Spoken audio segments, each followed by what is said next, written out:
இன்றே டவுன்லோட் செய்து உங்கள் ஃபேவரட் ஷோக்களை என்ஜாய் பண்ணுங்க.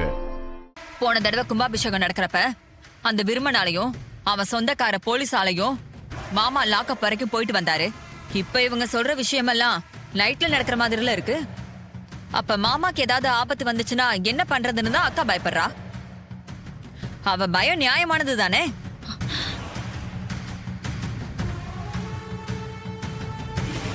சின்னத்த அத்தை ஏற்கனவே பயந்து போயிருக்காங்க. நீங்க பழசெல்லாம் பேசி மாமாவை அனுப்ப விடாம பண்ணலான்னு பாக்குறீங்க. அத்தை, மாமாக்கு எதுவும் ஆகாது. நான் கூட இருந்து பாத்துக்கிறேன். நீங்க தைரியமா ஒத்துக்கங்க.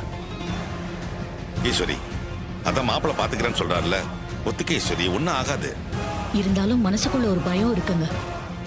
அது எதனாலன்னு எனக்கு ஒன்றும் புரியல. நீங்க தைரியமா ஒத்துக்கங்க. நான் பாத்துக்கிறேன் அத்தை. அம்மா, ராஜா தான் இவ்வளவு தூரம் சொல்றாருல்ல, ஒத்துக்கோங்கம்மா.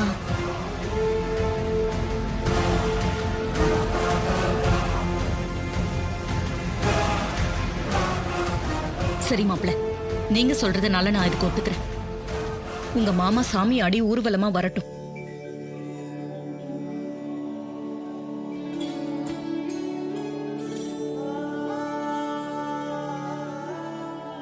எல்லாம் நல்லபடியா நடக்கும் அத்தை. நீங்க கவலைப்படாதீங்க. அம்மா, நீங்க ஒத்துக்கிட்டதே எங்களுக்கு ரொம்ப சந்தோஷமா. அம்மா, ராஜன் ஐயாவுக்கு எதுவும் ஆகாது. ஊரு ஜனங்க நாங்க எல்லாரும் இருக்கோம். அவரை விட்டுருவோமா? நீங்க தைரியமா இருங்கம்மா. அப்ப நாங்க வரோமா? வாங்க தம்பி, எங்களுக்காக பேசுனீங்க. ரொம்ப நன்றி தம்பி. நாங்க வரோம். வாங்க. ஐயா, நாங்க வாங்க. வாங்கப்பா.